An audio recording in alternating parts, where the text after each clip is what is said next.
फैसला फैसला आया है, इस पे आपके कमेंट्स लेना चाहूंगा। काफी तनकीद का निशाना बनाया जा रहा है और कहा जा रहा है कि वो हक जो बनता भी नहीं था हुकूमती इत्तेहाद का, वो भी उनको दे दिया गया है। इस फैसले में कुछ सीटें मिली हैं इजाफी पाकिस्तान पीपल्स पार्टी को, कुछ नून को और दीगर जमातों को भी। एक लिहाज से तो खुशी होती है कि पीपल्स पार्टी की सीटें बढ़ें, आखिर पीपल्स पार्टी में हूँ। लेकिन अगर आप क्लिनिकली पूछें तो सच बात यह है कि बतौर वकील मैं इस फैसले को बहुत गलत समझता हूँ। सरीहन बुनियाद ही गलत रखी गई है। जिस फैसले की बुनियाद इस पे हो कि एक जमात को, कोई भी जमात हो, कल हमारे साथ यही होगा, यही अफसोस की बात है, यही होगा कि एक जमात को निकाल दो आप बिल्कुल कॉन्टेस्ट से, ये कह के कि जी आप ने इलेक्शन अपने ठीक नहीं कराए, और दूसरी जमात को उसी दिन इजाज़त दो कि 4 महीने का इजाफी टाइम दे दो कि वो इलेक्शन करा ले। अब अगर पहली बात तो ये है कि अगर कोई नक्स है भी इलेक्शन कमीशन का, पार्टी की इलेक्शन कमीशन ने किया है, कोई धांधली कर दी है, तो वो पार्टी का तो नुकसान नहीं है जब वो उसका निशान ले लेते हो, वो तो वोटर का नुकसान है। अनपढ़ वोटर ने वो निशान वोटर का होता है, पार्टी का तो होता ही नहीं।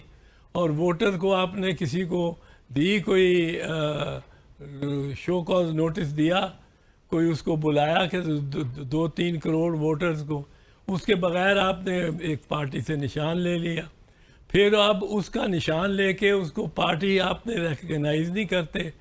उनके जितने बंदों ने लिखा हुआ था उस पार्टी का नाम से वाबस्तगी अपने नॉमिनेशन पेपर्स को, उनको सब आपने इंडिपेंडेंट करार दे दिया।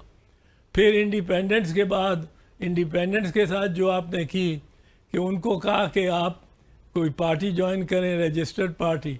वो जिस रजिस्टर्ड पार्टी में गए उसमें आपने कहा इन्होंने इलेक्शन नहीं लड़ा हुआ, इनका कोई प्रेजेंस नहीं है पार्टी पार्लियामेंट में। ये कहाँ लिखा है? देखें, मैं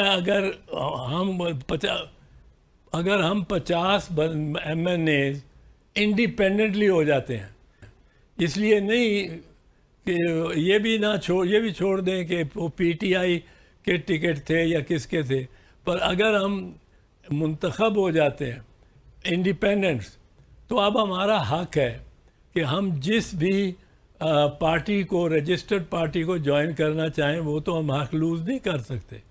और वो उसको आप रिस्ट्रिक्ट नहीं कर सकते उस हक को कि आप सिर्फ उसको ज्वाइन करेंगे जो पार्लियामेंट में मौजूद है। जो पार्लियामेंट में मौजूद नहीं, जिसका वजूद नहीं, उसको आप ज्वाइन नहीं कर सकते। मैं कहता हूँ ये कता नज़र इसके कि वो कहते हैं कि जी हम आपको ज्वाइन करने से तो नहीं रोक रहे, हम कह रहे हैं कि जब आप ज्वाइन कर लें तो आपको वो आपकी गिनती, आप शुमार में नहीं आएंगे, आप उस शुमार में नहीं आएंगे जो अहम है सीटों की बांट के लिए आईनी तरीका जो है। अब ये किस तरह आप हक ले सकते हैं मुझे?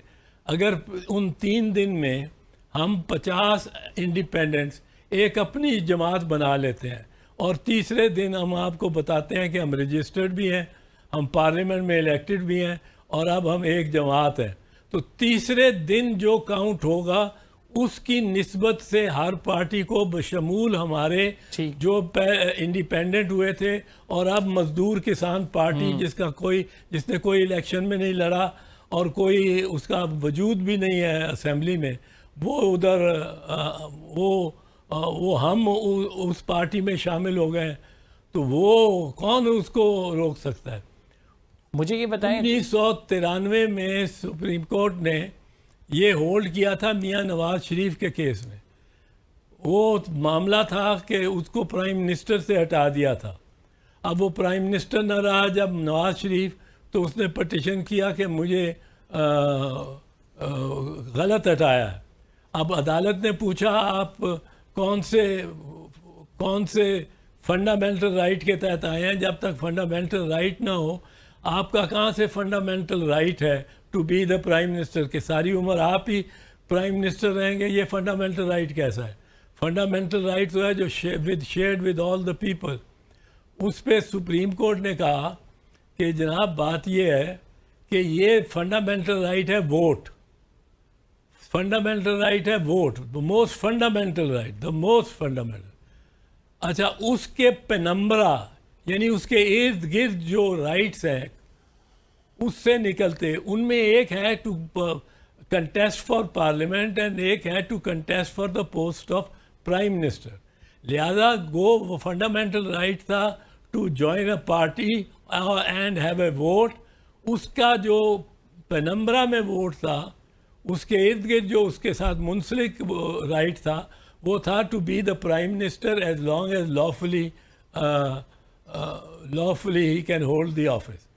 तो ये अब इसका काम उन्होंने सोचा है।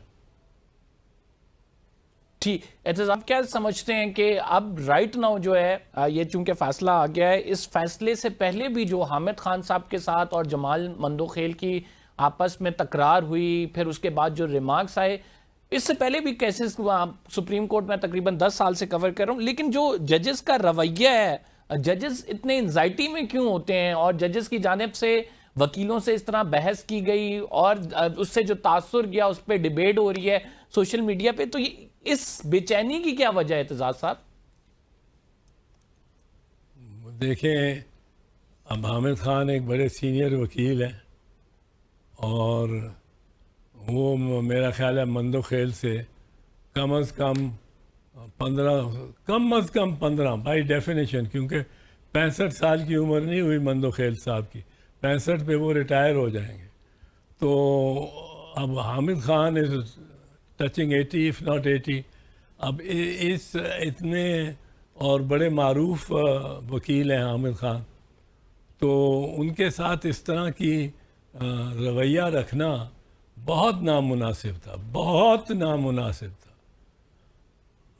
और मेरा ख्याल है मंदोखेल साहब को कल या आइंदा जब भी मौका मिले उनको इस बात पे से तासुफ का इजहार करना चाहिए।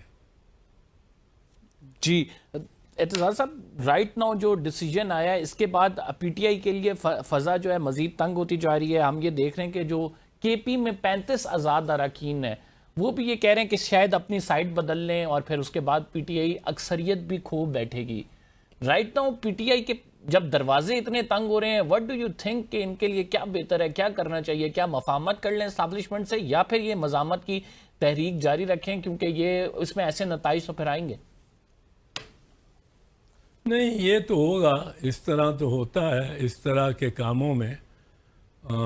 वो मैं सदर आसिफ जरदारी साहब जब कराची जेल में होते थे, ये 1993-94 की बात है और या 96-97 की, तो जेल में होते थे तो मैं उनसे मिलने जाता था, उनकी वकालत करता था।